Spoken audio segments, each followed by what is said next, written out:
यकीनन मैथ में differential equation integration का वो हिस्सा है जो कि आमतौर पर ज्यादातर विद्यार्थियों को सबसे टफ लगता है। लेकिन क्या इस चैप्टर को पढ़ने से पहले आपने सोचा है कि इसका हमारे जीवन में क्या उपयोग है? तब उस बात पे अपनी बात करते हैं। डिफरेंशियल इक्वेशन एक तरह से इक्वेशन बनाने के तरीके हैं जो हमें मदद करते हैं। किन चीजों में इनके मदद आते हैं? जैसे कि सोचिए हमारा घर है, बहुत से पुराने जमाने में जो घर बना करते थे उनमें बीम लगा करती थी, तो बीमों में झुकाव आ जाता है। वो पता करने के लिए डिफरेंशियल इक्वेशन काम आती है। अगर आप सोचिए कि किसी जगह कोई वायरस है या बैक्टीरिया है, वो बढ़ रहे हैं, किस रेट से बढ़ा है, बोला कि वो पिछले जितनी दर है ना चेंज होने पर वो उसी दर से बढ़ रहा है, तो इन चीजों में डिफरेंशियल इक्वेशन आता है। पेंडुलम का मोशन हो गया, थर्मोडायनेमिक्स हो गई, न्यूटन्स लॉ हो गया। आप समझे कौन से न्यूटन लॉ की बात कर रहा हूँ मैं? कूलिंग वाले जो हीट से रिलेटेड है, बहुत सारी चीजों में इसका होता है। तो मैथ पे इसके फॉर्मूले और कुछ कंसेप्ट आते हैं, जैसे कि यहाँ पर लिखा है dy/dx। तो इसका मतलब क्या समझ आया हमें? कि हमें बहुत से लोगों को इसका मतलब नहीं समझ आता। देखिए dy/dx एक शरीर है, इसका जो मतलब होता है वो होता है डिफरेंशियल कोएफिशिएंट इसको बोलते हैं। इसमें ये ऊपर वाली चीज है y, वो होती है डिपेंडेंट वेरिएबल। तो ऊपर बेटा वो डिपेंड करता है किस पर? नीचे वाली चीज पर। जो ये डिनोशंस है, जो नीचे वाली चीज है वो इंडिपेंडेंट वेरिएबल। ऐसा मत सोचेगा कि x ही इंडिपेंडेंट है और y डिपेंडेंट नहीं। जो नीचे वो इंडिपेंडेंट और जो ऊपर वो डिपेंडेंट। और देखिएगा कि पावर कभी भी नेगेटिव फ्रैक्शन नहीं हो सकती है इसकी, डिफरेंशियल कोएफिशिएंट की। अब इसमें जो एक चीज आती है कि ऑर्डर निकालिए या फिर डिग्री निकालिए। तो देखिए ऑर्डर ना हम सीधा देख के बता सकते हैं, लेकिन डिग्री हम सीधा नहीं बता सकते। बोले ऑर्डर क्या होता है कि मान लीजिए कुछ लिखी हुई है डिफरेंशियल इक्वेशन, मतलब कि y को आप डिफरेंशिएट करते हो dy/dx, उसको दोबारा से करते हो d2y/dx², फिर d3y/dx³, ऐसा भी रहता है। तो जो सबसे बड़ी लिखी है ना वो हो गया हमारा ऑर्डर। और डिग्री की बात करें तो जो हमारा मैक्सिमम HOD है ना, मतलब मैक्सिमम सबसे बड़ा डिफरेंशियल कोएफिशिएंट है, उसकी कितनी पावर वो निकालना है। ये नहीं बताना है कि सबसे ज्यादा पावर किसकी, नहीं, हमारे ऑर्डर जो जिसका सबसे ज्यादा होगा उस वाले की कितनी पावर है, समझ रहे हैं ना। और देखिए पॉलिनोमियल नहीं है ना, अगर डिफरेंशियल कोएफिशिएंट नहीं मतलब आपको समझ नहीं आएगा। जैसे कि हम x y के टर्म में इक्वेशन बनाते वैसे ही यहाँ पे करना है, डिफरेंशियल कोएफिशिएंट की टर्म में हमें इक्वेशन बनानी। और अगर नहीं बन रहा है तो पॉलिनोमियल के फॉर्म में लाना होगा। इसको सॉल्व करने के कुछ तरीके हैं। देखिए मैं सीक्वेंस बता रहा हूँ, इन्हीं सीक्वेंस से आपके बोर्ड के एग्जाम्स भी हो जाएंगे। पहला सीक्वेंस है वेरिएबल सेपरेबल मेथड। जब भी कोई आपको इक्वेशन देखे तो सबसे पहले मन में इसके बारे में सोचिए। इसमें क्या होता है, हम सभी वेरिएबल्स को अलग अलग करने की कोशिश करते हैं। अगर वो अलग हो जाते हैं तो हम ये वाला मेथड लगाते हैं। इसमें हम सिंपली इंटीग्रेट कर देते हैं। ये भी दो तरह का मतलब कह लीजिए, एक होता है जर्नल, एक पर्टिकुलर। बोले इसमें क्या क्या होता है? मैं देखो जर्नल मतलब सामान्य, जिसमें कांस्टेंट हमारा कोई c आता है, लेकिन पर्टिकुलर में क्या होता है कांस्टेंट की कुछ वैल्यू आती है। वो कांस्टेंट की वैल्यू कैसे आती है? हमें दिया रहता है। क्या दिया रहता है? जैसे फॉर एग्जांपल मैंने लेके चला हूँ y(0)=1। यहाँ पे लिखा है जब किसी फंक्शन में मैं x की वैल्यू 0 रखूंगा तो जो y की वैल्यू मतलब इनपुट जब मैं 0 रखूंगा तो आउटपुट जो निकल के आएगा वो 1 आएगा। समझ पा रहे हैं आप? तो इससे इनिशियल वैल्यू प्रॉब्लम्स भी बोलते हैं, मतलब जिनमें हम कुछ वैल्यू रखते हैं जिससे कांस्टेंट की वैल्यू पता लगा लेते हैं। फिर इक्वेशन एक बना लेते हैं और उसमें हमारा कांस्टेंट अननोन नहीं होता क्योंकि हमें तो पता चल गया होता है।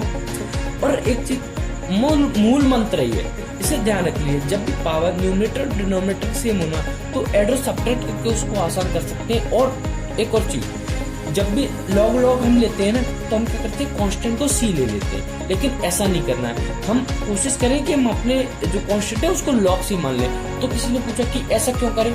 मैंने कहा देखो log होगा ना तो मैं ये तो कह सकूँ कि मेरा लेफ्ट हैंड साइड वाला log जो वेरिएबल्स में था वो राइट हैंड साइड वाले कांस्टेंट टर्म के बराबर आया होगा, तो एक रिलेशन बैठ जाएगा कांस्टेंट टर्म में। तो जैसे कि हम अच्छे क्वेश्चंस करते हैं ना, तो एनसीईआरटी के प्रीवियस ईयर के कुछ अच्छे क्वेश्चन है, उनके कुछ मैं लाइंस लेके आया हूँ क्योंकि वो हमें समझ में नहीं आता। जैसे कई बार हमसे कहा जाता है कि स्लोप ऑफ टेंजेंट, मतलब स्लो एक लाइन दी हुई है तो मैंने उसको लिख के बताया, slope of tangent to the curve at any point x, y 2x/y²।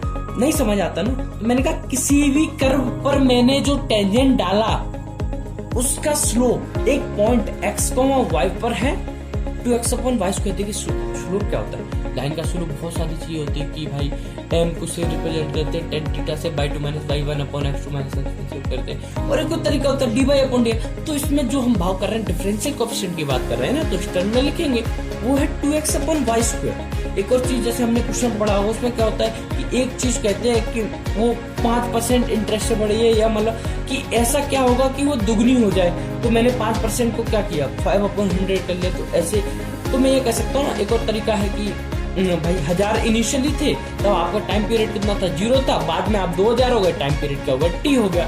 अब अगर कहीं कहा जाए लाइन सेगमेंट, तो मैं ये कहूंगा ना लाइन सेगमेंट क्या होता है, लाइन का एक छोटा सा टुकड़ा होता है पॉइंट ऑफ कांटेक्ट, मतलब जहाँ पे हमारे कोई टेंजेंट या कर्व कांटेक्ट में आ रहे हैं।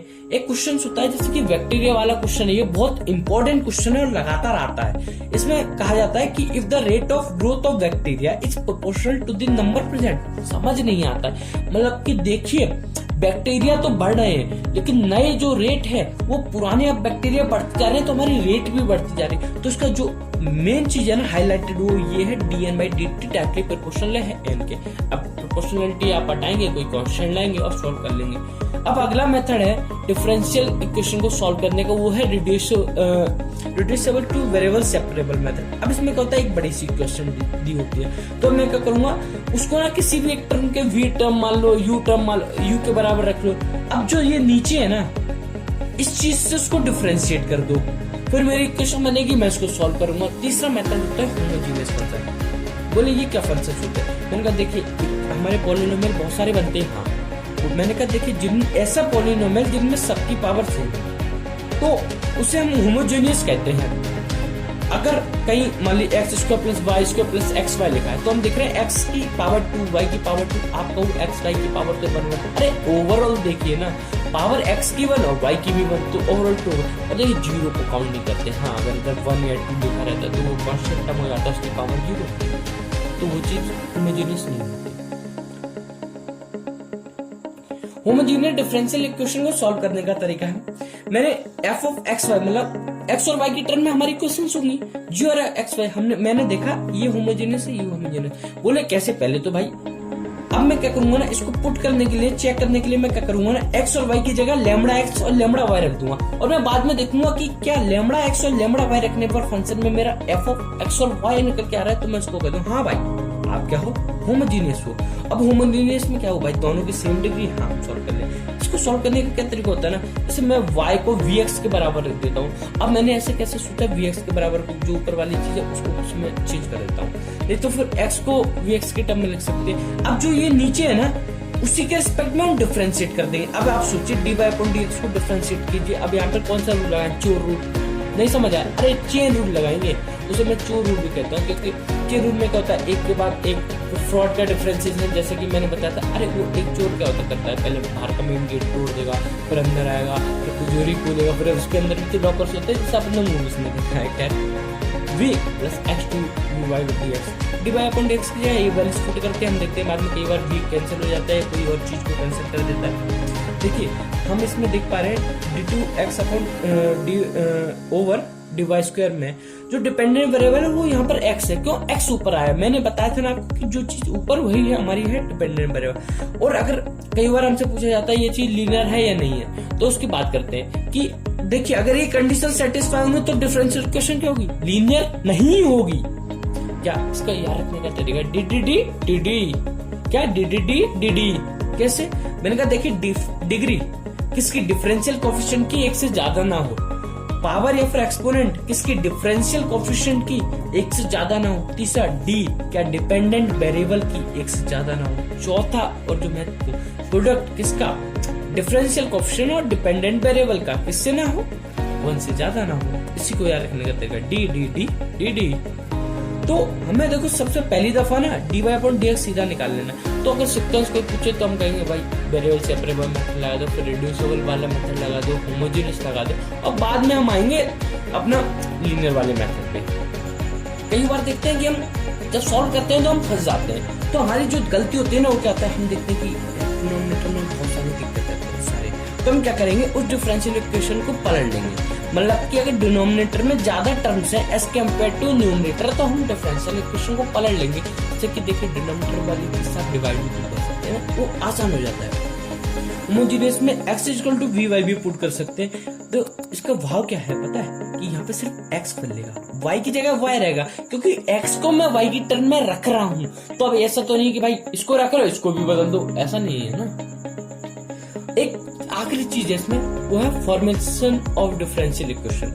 इसमें क्या होता है ना, एक कोई इक्वेशन है a e to the power x या कुछ और है, मतलब किसी टर्म में, इसमें क्या होता है ना, इसे फैमिली ऑफ कर्व्स बोलते हैं। जैसे कि मान लीजिए एक पॉइंट के अराउंड अलग अलग पॉइंट्स मिल रहे हैं मुझे, मान लीजिए वो x square plus y square उसके टर्म में मिल रहा है, मतलब x square plus y square सुनने पर मेरे को एक चीज समझ आती है, कुछ सर्कल की इक्वेशन। तो मैंने कहा कुछ सर्कल की मिले। अब मैं क्या करता हूँ, देखो जितने मुझे वहां पर ना कांस्टेंट टर्म मिलेंगे उतनी बार मैं उस चीज को डिफरेंशिएट कर दूंगा। ये चीज याद रखिए, जितनी कांस्टेंट टर्म उतनी बार डिफरेंशिएशन करेंगे। जैसे कि यहाँ पर एक कांस्टेंट टर्म है a, तो a रिमूव होना चाहिए, उसके लिए मैं क्या करूंगा, एक बार डिफरेंशिएट करूंगा, फिर उनकी मदद से डिफरेंशियल इक्वेशन बनाएंगे। और देखिए जब भी हमें x y z दिया हो, u भी दिया हो, तो आप समझ लीजिए वो चीजें वेरिएबल्स हैं। और a b c d m n दिया हो तो हम समझेंगे कि वो कांस्टेंट टर्म्स है। तो जितने भी पैरामीटर उतने में डिफरेंशिएट कर दे। जैसे कि यहाँ पर मान लीजिए a और b पैरामीटर है, तो मैं 2 बार डिफरेंशिएट करूंगा। बस इसमें इतना ही था। धन्यवाद, शुक्रिया।